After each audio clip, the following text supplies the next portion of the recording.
안녕하세요. 이번 시간에는 한중일 동아시아 3국이 모두 참전을 한 임진왜란에 대해 배워보도록 하겠습니다. 이번 수업의 목차를 보면 첫 번째는 조선 전기의 대외관계, 두 번째는 임진왜란입니다. 먼저 조선 전기와 후기를 구분하는 기준 사건이 무엇인지 알아보고 넘어가 보도록 하겠습니다. 이 둘을 구분하는 기준 사건은 바로 이번 시간에 배워볼 임진왜란이라고 할 수 있습니다. 임진왜란을 전후로 해서 조선의 정치, 사회, 경제 등에 많은 변화가 일어나기도 했고 심지어는 동아시아에도 큰 영향을 끼친 사건이기 때문에 이 둘을 구분하는 기준 사건으로 임진왜란을 꼽을 수 있습니다.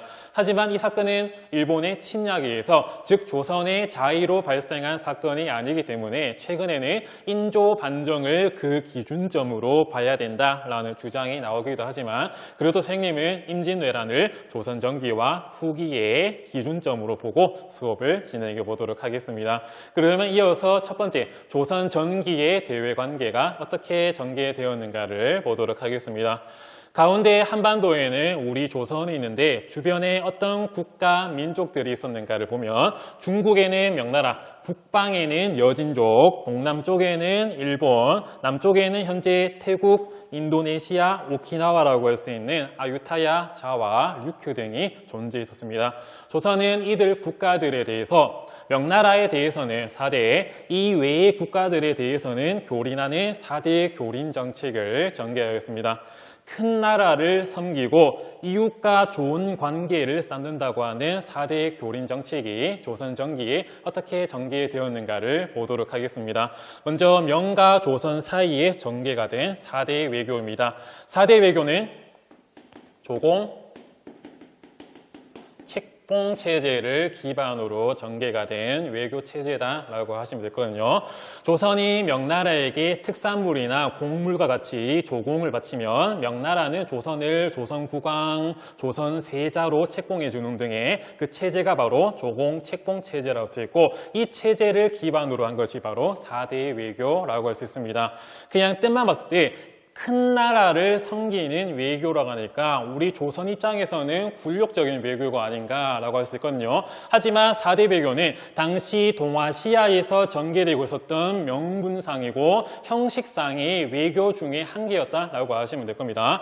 중국 같은 경우에는 주변에 여러 민족과 국가로 둘러싸여 있었거든요. 이에 따라서 대국으로 인정받지 못하면 양 국가들의 공격을 받을 수 있는 상당한 위험에 있었습니다. 그렇기 때문에 조선도 명나라를 황제국가, 문명국가로 인정해주고 명나라도 조선을 국왕, 하나의 국가, 세자 등으로 책봉을 해주면 서로 윈윈할 수 있기 때문에 조공책봉 체제를 기반으로 한 4대 외교는 당시 동아시아 외교 체제 중에 한 개였구나 아시면 될 겁니다. 그리고 또 조선이 조공을 1을 바친다고 하면 명나라가 대국이기 때문에 이에 대한 답례품으로 10을 돌려주게 됐고요. 그리고 조공하러 가고 책봉해주는 과정 속에서 경제와 문화의 교류가 이루어짐에 따라 이런 4대 외교와 조공 책봉 체제는 실리 외교이고 동아시아 외교 중에 명분상이고 형식 중인 외교 중에 한 개였구나라고 하시면 될 겁니다.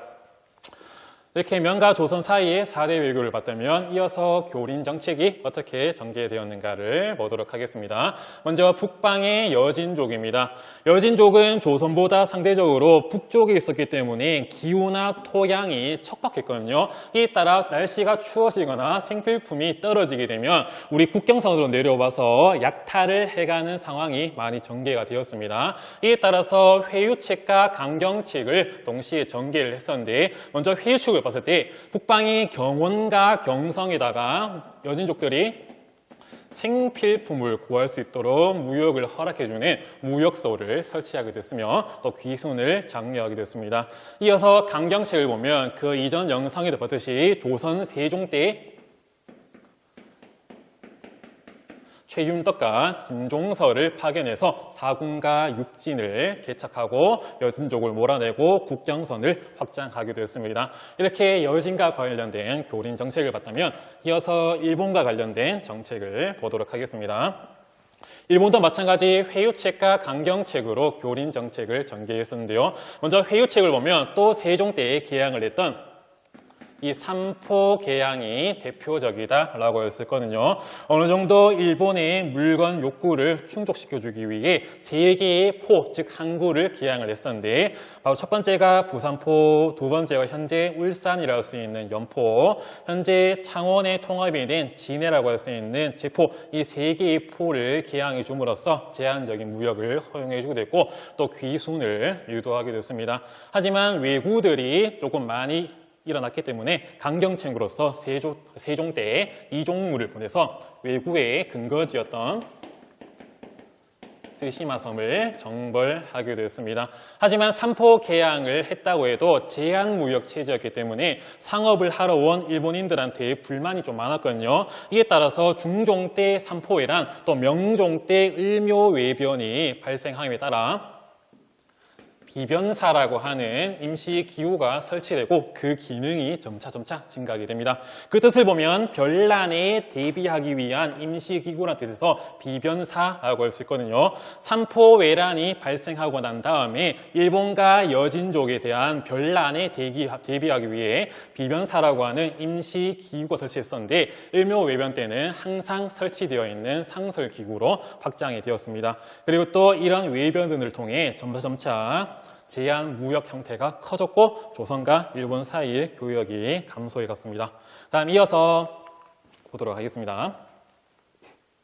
자, 아유타야, 자와, 류큐라고 할 수 있는데 이들도 마찬가지 교린 정책을 전개했습니다. 사신과 토산물을 조선에 보내면 조선의 문물을 전파했구나 그냥 알고 넘어가시면 될 것 같아요. 네, 이어서 중요한 임진왜란을 보도록 하겠습니다. 임진왜란의 배경을 보면 16세기 말 1590년쯤에 그 유명한 도요토미 히데요시가 일본에 분열되어 있었던 전국시대, 즉 센코쿠 시대를 통일을 하게 됩니다. 일본이 약 150년 동안 서로 영주들, 즉 다이묘들이 갈라져서 누가 일본을 먹느냐 싸우고 있었는데 그 전국시대의 일본을 도요토미 히데요시가 통일을 하게 되거든요. 이때 조선과 일본은 100년 넘게 서로 교류가 많이 없었는데 일본이 통일되었다는 소식을 듣고 임진왜란 발발 직전에 선조가 일본의 통신사를 파견하게 됩니다. 이때 서인과 동인 등을 보냈었는데 서인에는 황윤기를 보내게 되고 동인에는 김성희를 보내게 됩니다. 이들 통신사가 히데요시를 만나고 와서 다시 선조를 아련하고 그때 무슨 일이 있었는가 보고를 하게 되는데 서인이었던 황윤길이 말하기를 지금 일본에 가보니까 지금 분위기가 심상치 않다. 그리고 또 최고 집권자였던 도요토미 히데요시의 얼굴을 보니까 얼굴에서 눈에서 빛이 나더라. 또 담력이 장난 아니다. 잘못하다가 우리 조선의 병화 즉 전쟁이 일어날 수 있으니 대비를 해야 됩니다 라고 말했는데 이에 반해서 동인 김성일은 내가 일본 상황 보니까 그냥 별일 없을 것 같다. 그리고 도요토미 히데요시는 쥐의 눈이다. 그러므로 아무 걱정 안 하셔도 됩니다. 그리고 이후 동인이었던 김성일의 의견이 힘이 실름에 따라 조금은 전쟁에 대해서 소홀하게 대비하는 상황이 전개되게 됐었거든요. 이후 일본이 대대적으로 우리 조선을 공격을 하게 됩니다. 그 계기를 보면 먼저 센코쿠 다이묘, 즉 영주들의 불만을 무마하기 위해서다라고 할 수 있거든요. 도요토미 히데요시가 일본을 통일했다고 하지만 이들이 정말 순수하게 히데요시에게 굴복하고 항복한 거 아니었거든요. 히데요시가 힘이 셌기 때문에 잠시나마 고개를 숙였을 뿐이지 언제 히데요시 뒤통수 치고 하극상을 일으킬 수 있는 가능성이 있었습니다. 이에 따라서 이러한 다이묘들의 불만을 조선으로, 즉 외부로 돌리기 위해 그리고 또 다이묘들에게 나눠줄 영지, 영토를 확장하기 위해 그리고 또 교역을 확장하고 개인적인 대륙 침탈을 도모하기 위해 조선에게 정령가도라고 하는 요구를 하게 됩니다. 우리 일본이 명나라를 정벌하려고 하는데 조선은 길을 빌려달라고 하는 요구를 하게 되거든요. 당연히 우리 조선 입장에서는 이를 거부하게 되니까 1592년 4월달 제1번대 고니시 유키나가 2번대 가토 기요마사 쭉쭉쭉 제9번대까지 약 16만 명이 부산으로 진격을 하게 됩니다. 이에 따라 일본이 20여일 만에 한양을 함락하게 되거든요. 일본이 순식간에 부산과 동래를 점령하고 북쪽으로 진격하고 있었어요. 이때 북방의 영웅, 요 신립을 충주로 보내서 병력들을 모은 다음에 북상하고 있는 고니시 유키나가의 병사들을 맡게 있거든요. 근데 신립이 충주 탕금대에서 당시 병사들이 너무 오합지졸이고 농민들이 많았기 때문에 이들에게 용기를 붓고자 배소진을 쳤는데 결국은 충주 탕금대에서 패배를 하게 되고 20여일 만에 함량을 함락을 하게 됩니다. 일본 입장에서는 수도였던 함량을 점령하고 당시 우리 조선의 국왕 선조를 잡아버리면 전쟁은 끝이 난다라고 생각하고 있었거든요. 하지만 변수가 생기게 됩니다. 선조가 수도였던 함량을 버리고 평양을 거쳐서 의주로 피난하게 되거든요. 보통 일본 같은 경우에는 영주였던 다이묘들의 영지가 점령당하게 되면 다이묘들은 할복을 한다든지 아니면 아예 항복을 한다든지 또 다이묘가 항복을 하면 전체 국가의 부하들과 백성들이 항복을 했었는데 번의 국가들이. 근데 선조가 의주로 피난을 가버리니까 일본군은 멘붕이 더 오게 됩니다. 또 다른 변수가 바로 명나라의 참전이다 라고 할 수 있거든요. 당시 조선의 군력 체계가 조금은 엉망이었거든요. 뭐 대립체라든지. 그렇기 때문에 순식간에 함량이 함락당하게 되니까 명나라가 처음에는 우리 조선을 좀 의심하게 됩니다. 어떻게 이렇게 수도가 손쉽게 함락이 될 수 있느냐.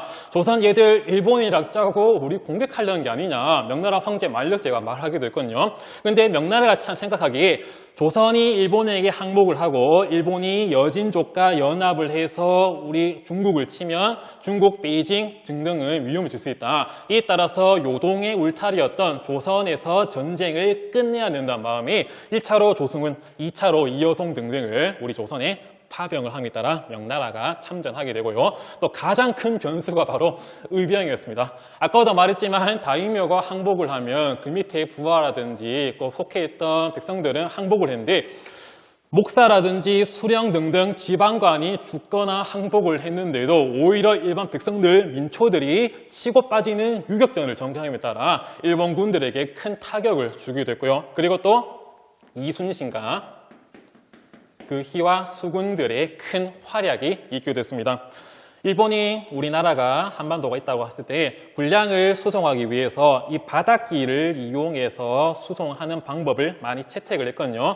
육지로 식량이라든지 무기를 조달하는 것보다 바닷길을 통해 배로 조달을 하면 10배 이상 빠른 속도로 군량을 조달할 수 있었기 때문에 이 방법으로 채택을 하려고 했지만 남해에서 이순신과 그 휘하 수군들의 공격을 받고 보급로가 끊기게 됩니다. 이에 따라서 일본에게 또 큰 타격을 주게 됐고요. 또 조명연합군이 일본이 점령하고 있었던 이 평양성을 탈환함에 따라 그리고 각지에서 여러 군사들이 활약함에 따라 전황이 점차 회복되게 됩니다.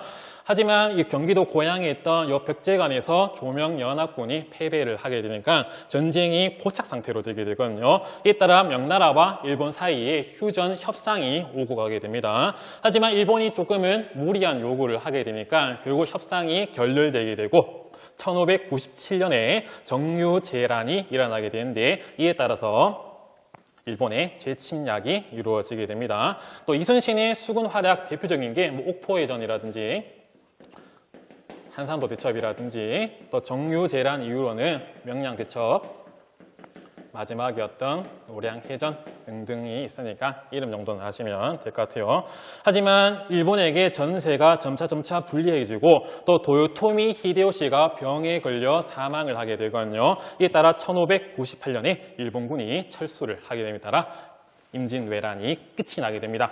그럼 이 전쟁이 우리 조선뿐만 아니라 동아시아에 어떤 영향을 끼쳤는가를 보도록 하겠습니다. 먼저 조선을 보면 조선은 전쟁터였기 때문에 토지가 황폐화되고 인구가 감소화되게 되거든요. 사람이 많이 죽거나 인질로 잡혀가기 때문에. 그리고 또 많은 문화재가 일본에게 약탈을 당하게 됩니다. 그리고 또 토지대장 그리고 인구가 적혀있던 호적이 소실되게 되니까 재정이 궁핍되게 되거든요. 이에 따라 정부가 이런 재정난을 타개하기 위해 공명첩을 이제 발급을 하게 됩니다.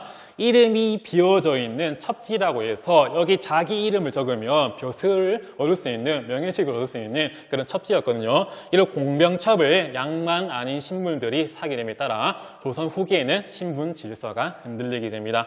그리고 조선에는 명나라를 숭상하는 관념이 확대되게 되거든요. 이러한 관념을 네 글자로 제조지은이라고 할 수 있습니다.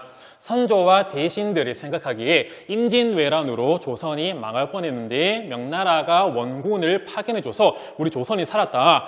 나라가 다시 지어질 만큼의 큰 은혜를 입었다에 따라 그 이전 형식상의 4대 외교가 하나의 이데올로기가 되어버리는 4대주의로 빠져버리는 안타까운 모습이 보이게 됐습니다. 그리고 또 비변사가 임진왜란을 거치면서 최고의 정무기구로 올라가게 되거든요. 이에 따라서 비변사 아시면 될 겁니다. 그리고 또 중국 같은 경우에는 우리 조선의 지원군을 파병함에 따라 국력이 약화되고 이때 한 5만 명이 넘게 파견됐었거든요. 이 틈을 노려가지고 여진족이었던 건주 여진의 아이신교로 누르하치가 1616년 후금을 건국을 하게 됩니다. 조선의 일본군을 몰아내는 틈을 타서 만주에 있었던 이런 여진족에게 신경을 덜 쓰게 되었거든요. 이에 따라서 명나라가 약하게 되고 후금이 점차 승리하고 전세가 역전되게 됩니다. 그 다음 일본을 봤을 때 도쿠가와 이에야스가 에도 막부를 수립을 하게 됩니다. 이 도쿠가와 이에야스는 도요토미 히데요시 다음에 제2인자였는데 이 사람은 임진왜란 때 자기 병력을 보내지 않았거든요. 힘을 모은 결과 1598년에 도요토미가 사망하게 되고 내전을 거치면서 나중에는 에도 막부 수립을 하게 됩니다. 그리고 에도 막부의 정통성을 조선으로부터 인정받기 위해 조선에게 통신사 파견을 요청하게 되거든요. 이에 따라 조선이 통신사를 다시 파견함으로써 어느 정도의 평화적인 체제가 구축되게 됐습니다. 그리고 또 이 전쟁을 통해 일본의 성리학, 도자기 등의 학문과 문화가 엄청나게 발전을 하게 됩니다. 성리 같은 경우에는 대표적으로 이 강항이라고 하는 조선의 성리학자가 일본의 인질로 포로로 잡혀가게 되거든요. 이 강항이 일본 학자 후지와라 세이카라든지 여러 사람들과 교류를 함으로써 일본 성리학이 크게 성장하게 됐고 또 많은 도공들이 도자기를 만드는 도공들이 일본으로 잡혀갔었는데 대표적인 인물이 이삼평이라고 할 수 있습니다. 이러한 도공들은 기술자였기 때문에 조선에서는 상당히 천대받았었거든요. 하지만 일본은 기술자를 많이 우대했기 때문에 일본에서 엄청난 대우를 받게 됩니다. 이에 따라서 자신들이 가지고 있던 도자기 만드는 기술을 일본에게 많이 넘겨줌에 따라 학문과 문화가 발전하게 되고 이삼평은 일본에서 도조 이삼평이라고 불리거든요. 도자기의 조상, 도자기의 시주라는 뜻에서 도조 이삼평이라고 불리기도 합니다.